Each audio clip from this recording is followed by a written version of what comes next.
Hello there, I'm Martin Kiff.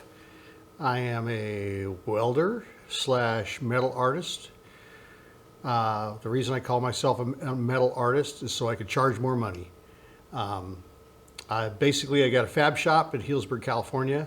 Been putting up gates and railings and gazebos and all sorts of different things for a long time. Like most of us, we save all our scrap, and I've got a number of neat, fun projects that I can do with all that scrap. Today we're going to build a Buzzard. And we're going to build a Buzzard as a memorial. So for those of you who think that's a little bit sick, we lost a gentleman in our golf men's club a week or so ago. Tim Keegan's his name. Great guy. He's going to laugh at this Buzzard. His friends are going to laugh at this Buzzard.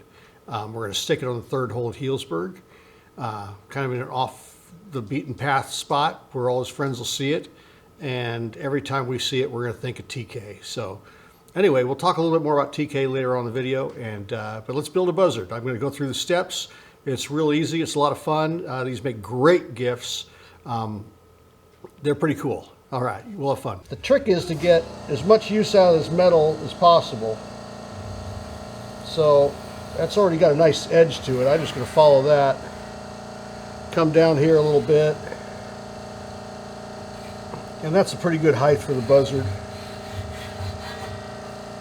This is the body.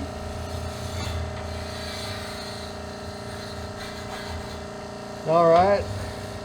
So now one of the things that's important is this is going to be one piece of metal for the body, but I need to bend it to give it some shape. So I'm going to cut this line here and cut that line there, and then when I bend this thing, it's going to just break. It's going to break from these 2 points here, instead of trying to bend this whole thing, which would be ridiculous. So what I need is like a fairly straight bottom to this. So we'll do this right here. I don't want the legs too far off. So anyway, now I got these nice little stubby, knee-knocking, legs. I want them kind of wide so they support it.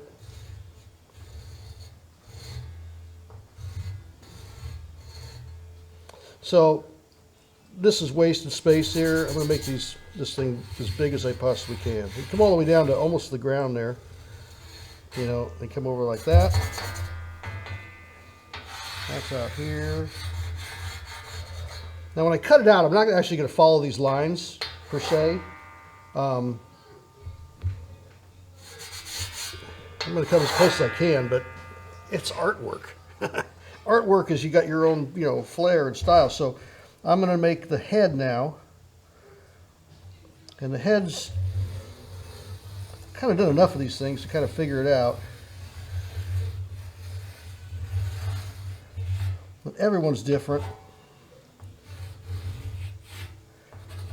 Anyway, that's going to be the head. I got feet and legs, and you'll see me cut those in the plasma cutter. So anyway, I just got to build some feet.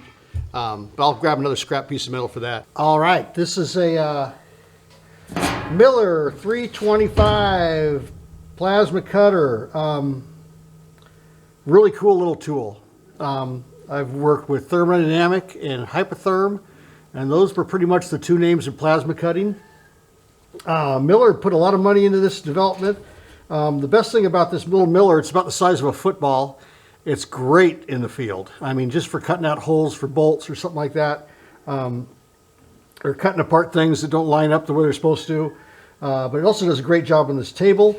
That tip right there has probably got 20 hours on it. And if you're in the welding business, consumables are one of your major expenses. And this dude right here just goes and goes and goes. Consumables are fantastic on this little Miller. All right, here we go.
That's the body right there. Now we're going to do the head, the feet, and the neck.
That's the neck.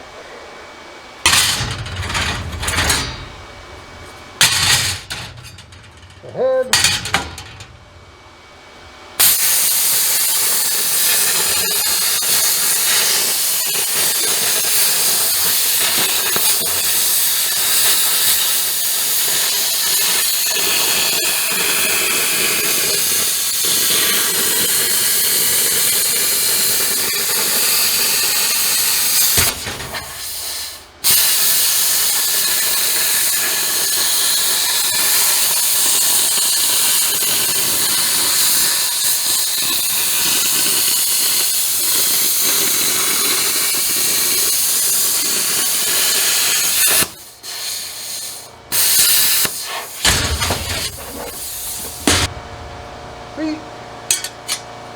All right, so we got our pieces cut off. We're gonna weld these together. A little MIG welder. It's a Miller 211.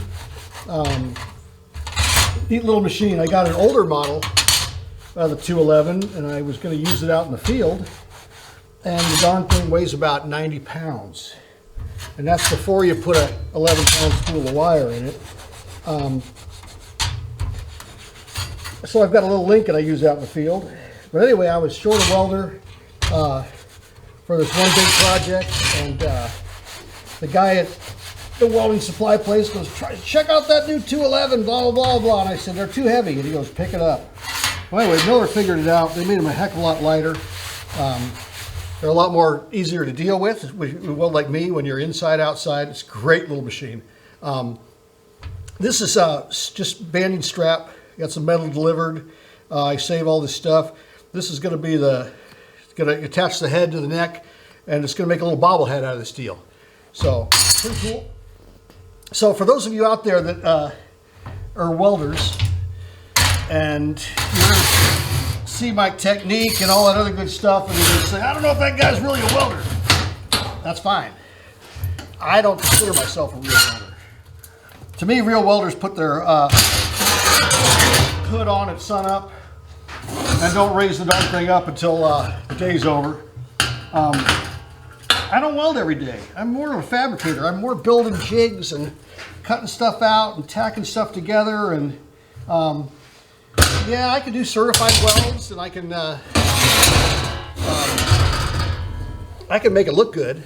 And the stuff I put up in the air doesn't come down, and the gates don't fall apart. But you know, as far as welding goes, I do not consider myself a real welder. If you want to check out a welder, there's a cat in Oklahoma that does pipe welding. And if you want to really learn how to weld, holy smokes. Everything that guy touches has to be x-rayed and all that other stuff. So that's where you really learn how to weld. MIG welders are really good at just sticking stuff together. And that's what we're going to do here. That's all we need for this project. So anyway, I just broke the body, bent it, attach some feet to it. Try not to blind the camera too bad. So that's going to go on just like so.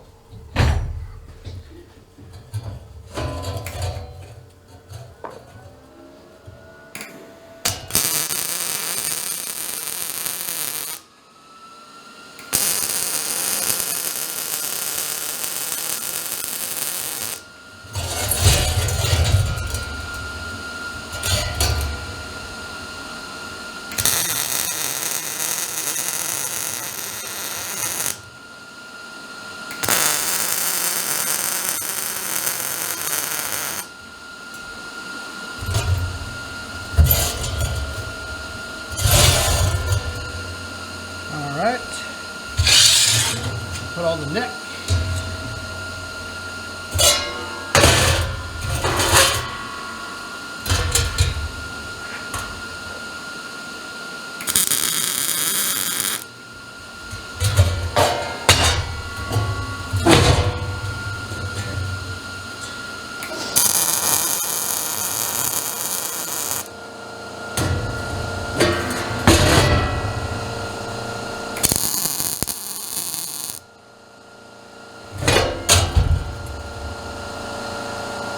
Now we're going to make the attach the little scrap iron there. So one little welding trick, little welding tip, it's pretty necessary, is anytime I got really thin material and you know, this is only 14 gauge, which is not really thick considered standards, but I still want to start the puddle on the thicker material and then blend it into the thin stuff. Otherwise, I'm just going to blow it out. So.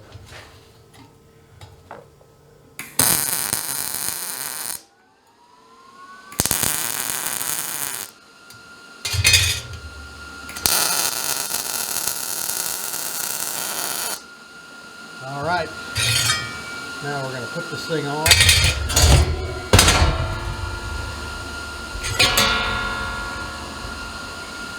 Yes, I've done them upside down before.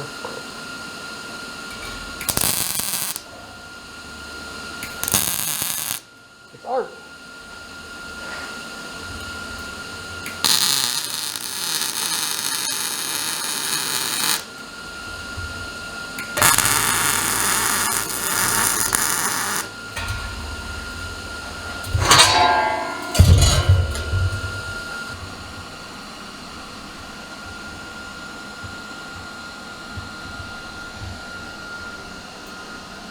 That, my friends, is a Buzzard. I'm gonna make a little stand for him. I'm gonna cut out a little sign that says TK's Corner, and you'll see it. I'll show you the video of it on the third hole at Healdsburg. Hopefully this afternoon we'll get that thing in. But first, I'd like to talk a little bit more about TK. So, Tim Keegan retired. Was going to play golf the rest of his life. On the golf course, met a gentleman named Mo Houston, who has a Houston Electric here in Sonoma County. Mo talked TK into becoming an electrician after he already retired. I met TK on a couple jobs. I was working as a finished carpenter. And Tim became a hell of an electrician. We talked golf whenever we worked around each other, and got to play in a couple tournaments with him. Then he invited me to join the Healdsburg Men's Club. He was the president, board member, played in I don't know how many tournaments. TK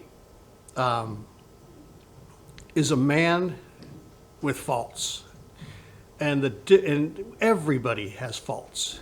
The difference between a good person and a regular a-hole is the a-hole has faults, but he won't forgive you for your faults.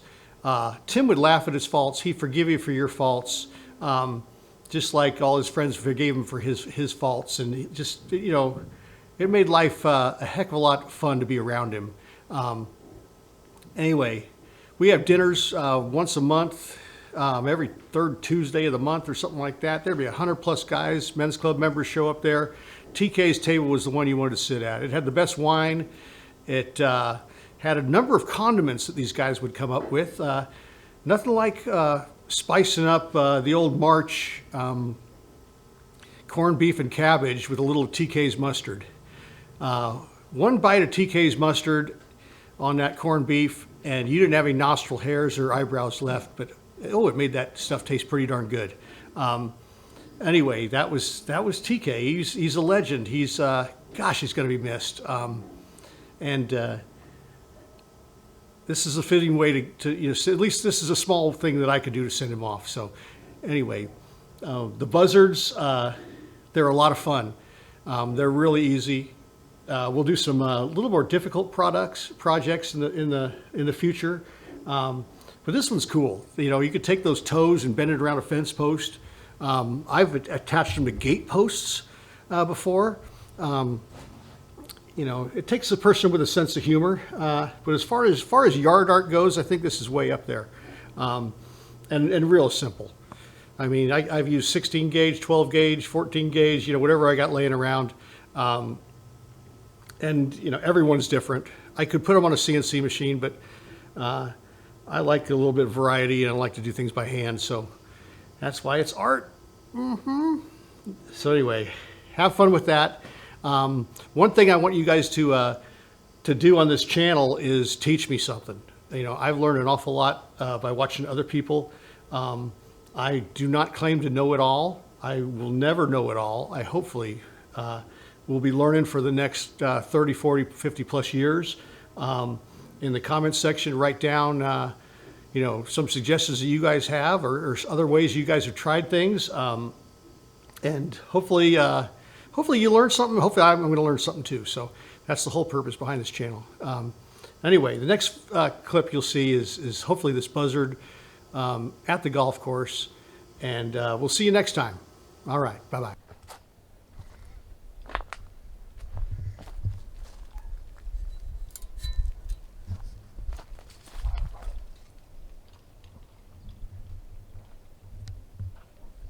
All right, Tim, this is for you, buddy.